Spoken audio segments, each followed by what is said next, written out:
MotorStorm Apocalypse is the fourth and final entry in the MotorStorm franchise, released in 2011 and once more developed by Evolution Studios. They once again sought to push the series into new territory, but rather than sticking with the same off-road formula, they decided to head in a bold new direction.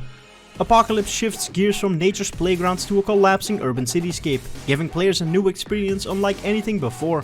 So, how does it hold up today, years after the engine's been turned off and left to sit and rust on the side of the road? The decision to shift from natural landscapes to a crumbling metropolis wasn't made lightly. Evolution Studios spent months prototyping environments before settling on a disaster-ridden city. Their goal was to create a racing experience where the environment was not just a backdrop, but an active participant, constantly shifting and reshaping the racecourse, even more so than in its predecessors. This required implementation of real-time destruction mechanics that dynamically altered each race. The team also aimed to push the PlayStation 3 hardware to its limits. Advanced rendering techniques were used to bring the game's destructive world to life, with collapsing buildings, constantly shifting terrain, and other unpredictable hazards occurring throughout races. Each race had scripted destruction sequences, as well as immersion gameplay moments where the environment could react in unexpected ways, ensuring that no two races were ever exactly the same. Despite the hurdles, the developer remained committed to their vision. Extensive playtesting was conducted to balance the chaos and ensure that players had ample opportunity to react to environmental hazards rather than simply get punished by them. The AI was fine-tuned to adapt to sudden environmental changes, making the computer-controlled opponents just as vulnerable to the world's whims as the player themselves. While originally planned for a global release in early 2011, the game faced major hurdles due to real-world disasters that coincided with its launch. These being the 2011 Tohoku earthquake and tsunami, as well as the Christchurch earthquake in New Zealand. This made the game's disastrous setting feel a little too close to reality, and as a result, the game was delayed in multiple regions, and its marketing push suffered. One of Apocalypse's standout features was the visual design. The game fully utilized the PlayStation 3's hardware to deliver a stunningly detailed, destructible environment. Skyscrapers tumbled, bridges crumbled, and roads split apart in real time as players raced the chaotic hellscape. This dynamic destruction added an unpredictability to each and every race, making every lap feel unique.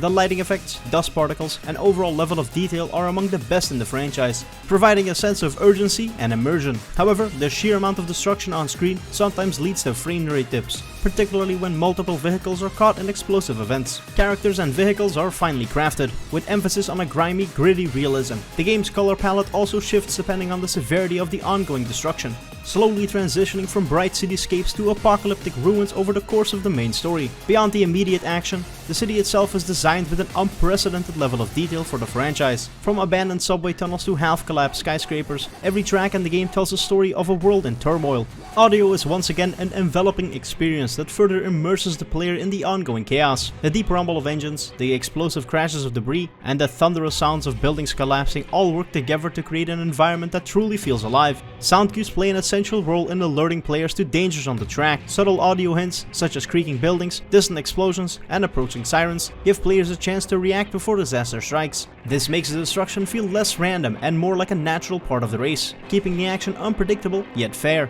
Additionally, the game employs spatial audio to enhance the experience further. As players speed through the ruined city, sounds of collapsing buildings, screaming pedestrians, and the roar of helicopters overhead create a dynamic and immersive world. This attention to detail ensures that even without visual cues, players can anticipate dangers simply by listening to their surroundings. And lastly, the game's soundtrack, which for the first time comes with some actually original score. While there are some licensed tracks that can be found here, from artists like Noisia, DJ Shadow, and The Chemist, just to name a few, the original score blends seamlessly with the licensed music, helping to keep players engaged. It also means I can let you listen to some of it without fear of getting copyright struck into the Shadow realm.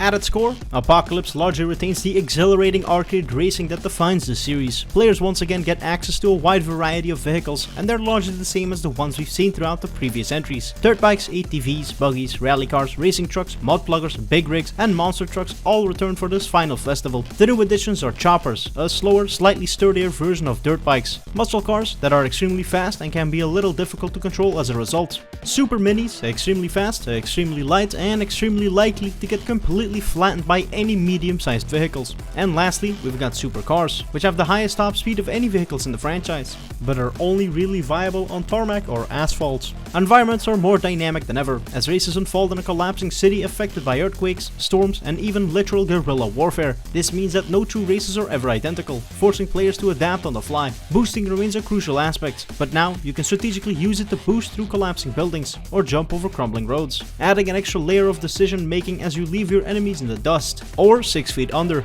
Players had to carefully balance their use of boost, as overheating would cause vehicles to explode, adding a risk-reward element to aggressive playstyles.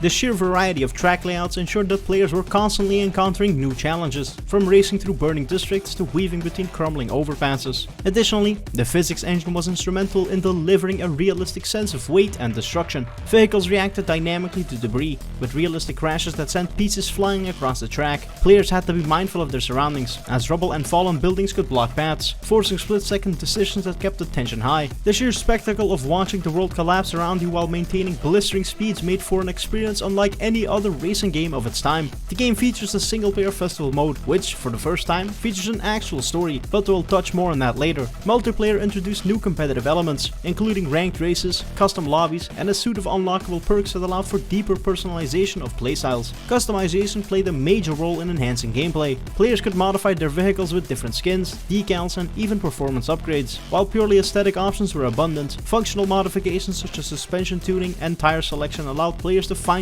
their rides to better suit the unpredictable terrain of the ruined city. Vehicle weight and traction played a crucial role in navigation, requiring players to master each class's handling characteristics. Heavier vehicles could take more punishment and shove opponents out of the way, while lighter ones relied on maneuverability to stay ahead. Another standout feature was the inclusion of destructible set pieces and track evolution. In longer races, entire sections of the track could be destroyed by ongoing seismic activity, forcing racers to adapt their routes mid-race. Bridges collapsed, tunnels caved in, and roadways split apart, ensuring that players can never rely on sticking to a single route for the entire duration of a race. Apocalypse's festival followed a more traditionally structured story mode. It followed 3 racers: Mash, Tyler, and Big Dog. Each act of the story has its own difficulty level, rookie, pro, and veteran respectively. Each character's story takes place over the same 2-day period during which the city slowly decays into lawless chaos. The city, on the verge of total annihilation, was in the midst of an evacuation, with military and gang factions further complicating the situation. The 3 playable characters had unique personalities, each with their own reasons for participating in the MotorStorm event despite the dangers surrounding them. The story is accompanied with comic book style cutscenes that play after every completed race, offering lore about the city, characters, and overarching plot, as the narrative tries to build tension between the innocent civilians, opportunistic looters, and the military that was trying to enforce martial law. While the attempt at storytelling is ambitious for this type of game, the plot itself is largely secondary to the actual gameplay. The cutscenes often felt like nothing more than meaningless fluff, more focused on making a cheesy joke, rather than actually trying to tell a gripping story. There's no shame in braking. Use it to whip out the tail. Turn quicker. What's he doing? Come on, man, brake! Oh, crap. Whip the tail. Hey, whip the tail! Any questions? This is still a game about racing cars. The decision to integrate an actual storyline was a departure from previous entries in the series, and while not groundbreaking, this approach adds a certain sense of urgency and stakes to each event. Finally, I think that the addition of this shallow story was not worth completely gutting the overall festival's length. You're no longer required to win any race, as getting top 3 or top 5 in the rookie arc is sufficient. As a result, the game is way easier, and also way shorter, as it only took me around 7 hours to complete the game, compared to Pacific Rift's 12 and the original's 20.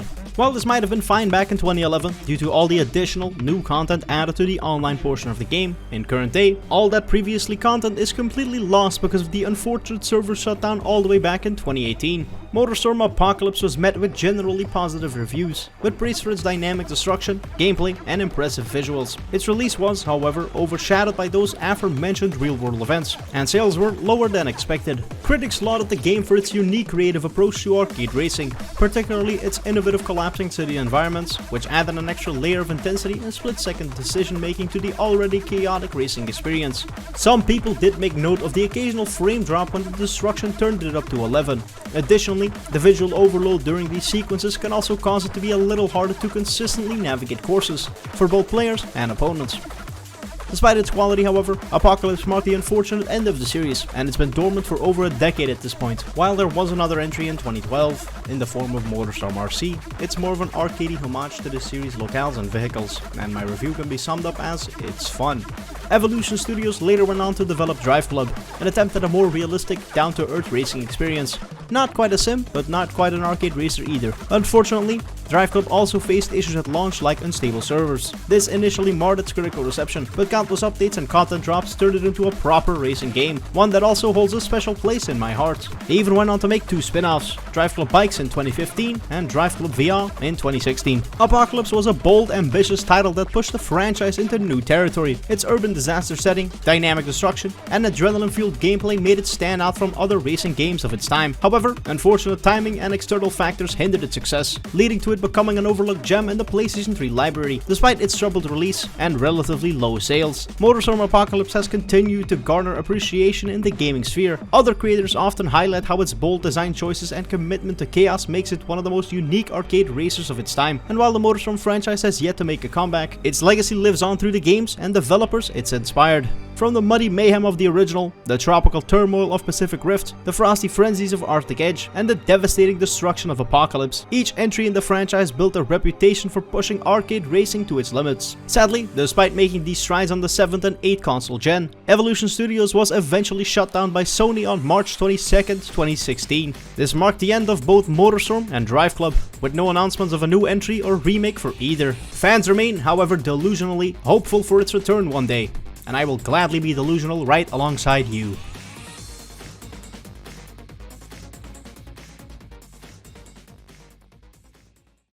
Hey there, thanks for watching to the end of this video. If you enjoyed, leave a like, a comment and subscribe, as I have 288 more games to cover between now and the inevitable heat death of the universe. Follow me on Twitter and join the Discord. I've been Xeniverse, and I'm off to free Paris. Again, turns out winning a world war takes quite a bit of time.